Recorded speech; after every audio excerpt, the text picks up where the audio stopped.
정치 현장 오늘은 우재준 국민의힘 청년 최고위원과 함께합니다. 우 최고위원님 안녕하세요. 안녕하세요. 예. 전당대회 이후에 많이 바쁘셨죠. 정말로 전국이 워낙 급박하게 돌아갔으니까요.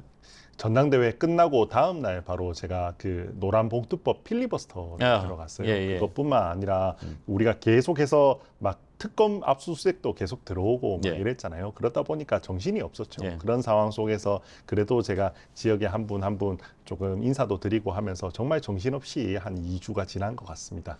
지금 3주 차에 접어들었다는 게 믿기지 않을 만큼 그 사이에 많은 일이 있었습니다. 근데 최고위원님 사실은 전당대회에도 그랬고 이후에도 당의 분열을 우려하는 목소리가 컸고 지금도 유효한 상황인데 자, 뭐 단적으로 요즘 최고위원 회의 분위기 어떻습니까?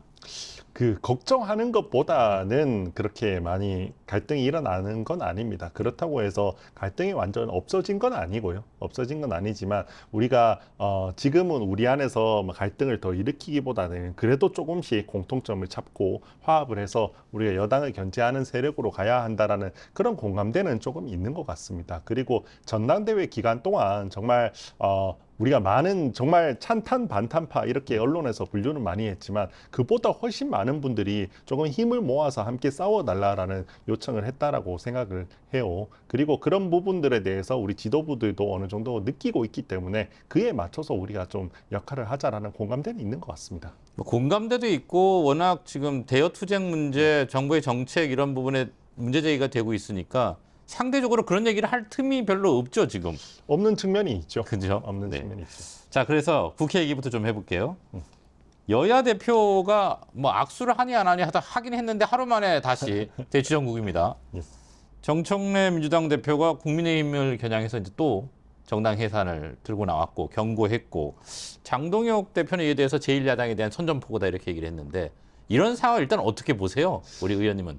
일단은 저는 정청래 대표한테 실망을 좀 했어요. 그 전날 그래도 좀 유화적인 분위기가 만들어지는 걸 보고 이 난맥 상황이 조금 풀리겠구나라고 생각을 했는데 그러고 나서 다음 날 바로 그렇게 시정연설을 하면서 너무 막 우리 당을 뭐 대화의 상대가 되지 못하는 그런 당인 것처럼 이야기를 하시더라고요. 협치라는 단어가 한 번도 안 나왔다고 그렇죠. 하더군요. 협치라는 말도 전혀 없었고 그럼 뭐 그렇다고 해서 그러면 지난 뭐 몇 달간의 특검에서 우리 당에 정말 뭐 조직적인 개입이라든지 이런 정황이 밝혀졌냐? 전혀 없었어요. 사실 국민들께서 3대 특검에 대해서 뭐 크게 보시지만 하나하나 구분을 지어보면요. 사실상 최상병 특검과 이 내란 특검은 더 이상 밝혀내는 게 거의 없습니다. 사실상 우리 당이 어떻게 직접 개입됐다라는 보고서라든지 또는 아니면 문자라든지 또는 아니면 어떤 그때 계엄에 직접 관여된 사람들의 증언이라든지 이런 것들이 나온 게 한 개도 없거든요. 그러면 이 상황에서 우리 당을 어떻게 내란 정당이라고 규정하고 뭐 위헌 정당이라고 규정하고 대화와 협치의 대상이 안 된다라고 말할 만한 여지는 전혀 없습니다. 그런 상황에서 여당 대표가 뭐 이런 상황을 충분히 알고 있을 거라고 생각하는데 어제 그와 같은 태도를 취하는 건 매우 유감이었습니다. 그 말씀하신 대로 송은석 국민의힘 원내대표가 오늘 교섭단체 대표 연설을 했는데 톤이 굉장히 높았어요. 야당 탄압에 맞서서 싸우겠다. 이건 어떻게 보십니까? 그런 뭐 저는 필요한 말이었다고 생각합니다. 오늘 송원석 대표님께서 여러 가지 좋은 말씀을 참 많이 해주셨는데요.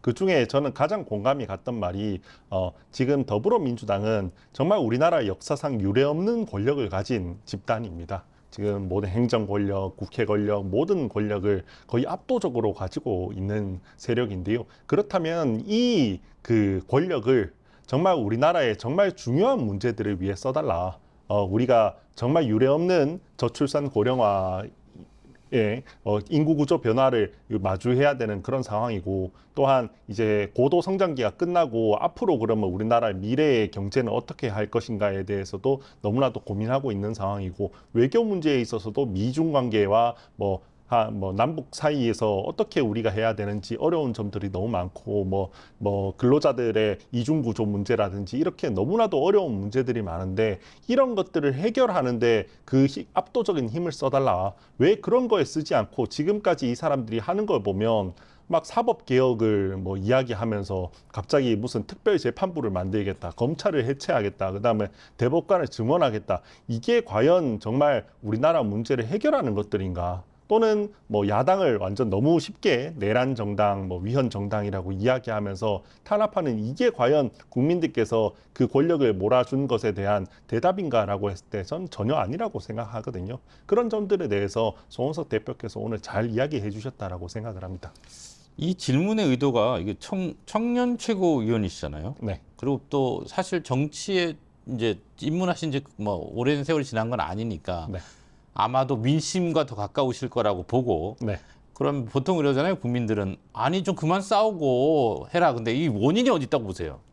왜 이런 모습 이게 동의하지 않으실 거 아니에요? 네. 이런 정치권의 모습에 대해서 어떤 의견이십니까? 뭐 여러 가지가 있겠지만 최근에는 저는 이게 그 우리 정당 정치가 여러모로 너무 당내에 있는 좀 강성 지지자들의 눈치를 너무 많이 보는 그런 정치를 하게 된 것 아닌가라는 생각이 들어요. 그게 미디어 환경 변화하고도 연관이 저는 있다고 생각을 해요. 너무 알고리즘에 따라서 네. 너무 보고 싶은 것들을 많이 보다 보니까 점점 지지자분들이 더 강성으로 많이 가시는 그런 경향이 있는 것 같아요. 그러다 보니까 뭐 정청래 대표도 본디 생각은 그러지 않으면서도 그 지지자들의 눈치를 더 봐서 정치를 하는 그런 상황이 아닌가라는 생각이 조금 듭니다.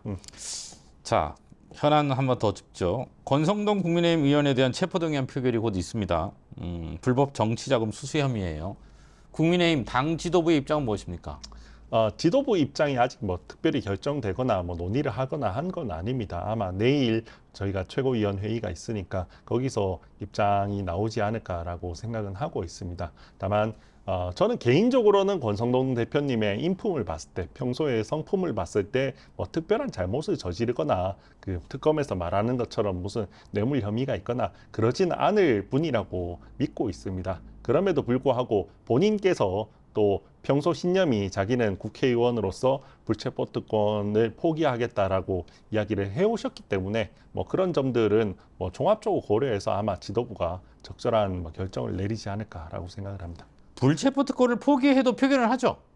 표결을 할 수 있죠. 예. 그럼 표결으로 갔을 때 사실 뭐 수적 우위가 워낙 지금 여당이 강하고 많으니까 그건 궁금하지 않을 수 있을 것 같아요. 근데 오히려 국민의힘 내부에서의 이탈표가 어느 정도냐 이 부분이 사실 당내 분열상과 연결이 될 텐데 어떻게 전망하세요? 그걸 뭐 권성동 대표님과 평소에 갈등 관계 때문에 어떻게 무슨 표결을 선택하지는 않을 거라고 저는 생각하고요. 다만 그런 점들은 있죠. 국회의원 분들께서도 불체포 특권이 잘못 활용되는 것들에 대해서 되게 우려하는 부분들이 꽤 있으셨어요. 그리고 우리 당이 이미 예전부터 우리 당은 민주당하고 다르게 이재명 대통령과 다르게 불체포 특권을 포기한다라는 걸 계속해서 천명해 오고 있었기 때문에 예. 그러면 우리는 국민들께 어떤 모습을 보여줄 것인가라는 부분을 종합적으로 고려해서 표결을 다르게 하시는 분들은 있지 않을까라는 생각도 듭니다.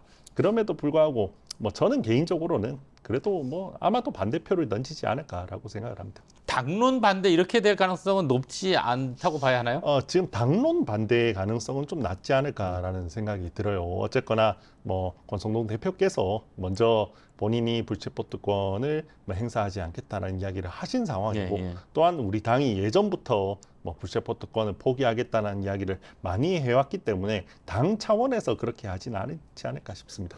그 당내 갈등 상황에 대해서 좀 여쭤보지 않을 수가 없습니다. 지난달 말에 이제 한동훈 전 대표를 만나셨죠. 어떤 얘기 나누셨어요? 그냥 뭐 전당대회 기간 동안 있었던 이야기들, 뭐 제가 느꼈던 것들 이런 것들 이야기 많이 하고 뭐 한동훈 대표께서는 뭐 또 고생했다는 이야기도 많이 하시고 그 다음에 제 이야기 듣고 또 외부에서 지켜봤을 때 뭐 어떻게 느꼈다라는 부분도 이야기도 많이 하시고 그 다음에 당의 전반적인 이야기들, 뭐 우리가 처한 위기들, 그 다음에 우리나라가 처한 위기 뭐 이런 부분들에 대해서 전반적으로 이야기를 나눴었죠. 그때가 지난달 말이니까 이제 전당대회가 끝나자마자인데 전당대회 결과에 대해서는 어떻게 얘기하시던가요? 제가 뭐 구체적으로 다 말씀드리긴 그래도 예. 우려하시는 부분들이 많았던 건 사실입니다. 예, 그 정도로 하고요. 근데 지금 장동혁 대표가 최근 언론 인터뷰에서 한동훈 전 대표와는 정치를 같이 하기 어렵다라는 얘기를 했어요. 이른바 친한 게 시잖아요. 예. 이런 장 대표의 입장에 대해서 어떻게 생각하세요? 장 대표님께서도 예. 아직까지 좀 막 본인이 맺힌 게 있으신 것 같아요.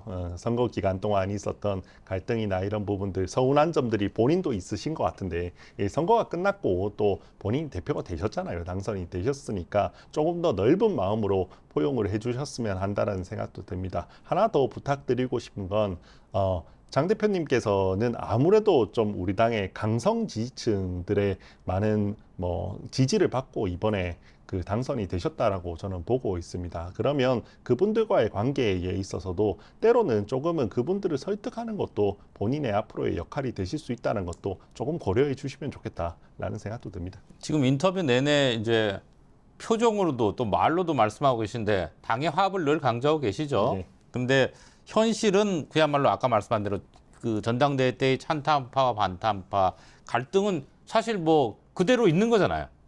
남아 있는 상태라 그러니까 수면 아래로 내려가 있다 이렇게 봐야 되는 게 맞는 거 아닐까요? 그런 측면이 있죠. 예.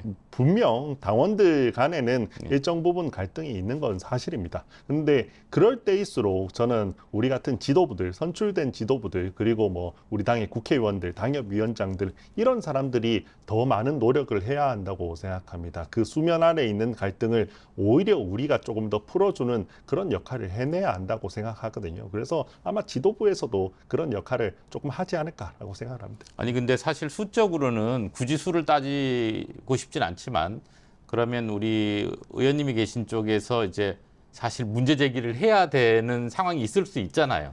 네. 당의 현안이나 문제에 대해서 이런 부분에 있어서는 의견을 적극 개진하실 생각이신 거잖아요. 그럼요. 제가 때로는 필요한 순간에는 적극적으로 문제 제기를 할 예정입니다. 근데 다만 장동혁 대표님뿐만 아니라 저희 지도부에 있는 모든 사람들이 우리 당의 성공을 바라고 그리고 우리 당이 내년 지방선거에서 승리할 수 있는 정당이 되길 바라신다고 생각을 해요. 그렇다면 그 방향이 무엇인가? 그 방향 안에서 그러면 좀 다른 목소리를 그냥 밀어내고 탄압하는 게 오히려 유리한가 아닌가라는 부분은 충분히 합리적으로 저는 생각하실 수 있는 분들이라고 생각합니다.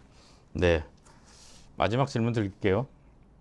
지금 청년, 당의 청년을 대표하고 있고 또 대구 경북 TK 의원이세요. 그 국민의힘이 국민으로부터 다시 지지받는 정당이 되는 게 굉장히 중요한 화두일 텐데 어떤 노력, 어떻게 좀 바뀌어야 한다고 보세요?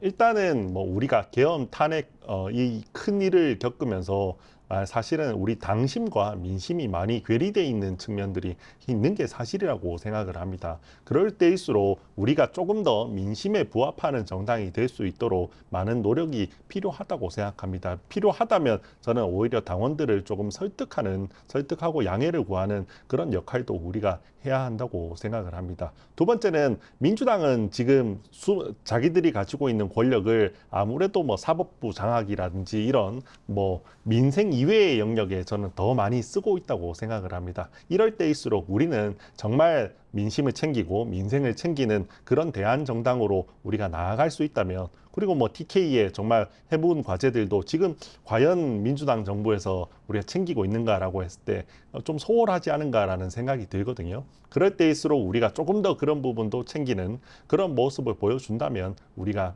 국민들로부터 사랑받을 수 있지 않을까 그렇게 생각을 합니다. 원래는 없는 질문인데 젊은 정치인이시잖아요. 네. 대구 경북민들에게 한 말씀 하실 수 있는 시간을 드릴게요.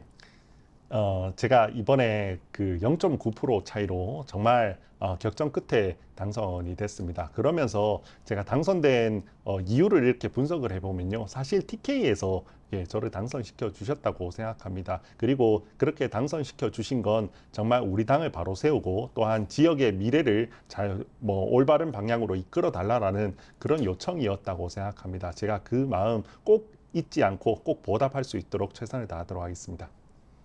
선거 출마하신 것 같아요. 네, 오늘 여기까지 듣겠습니다. 고맙습니다. 고맙습니다.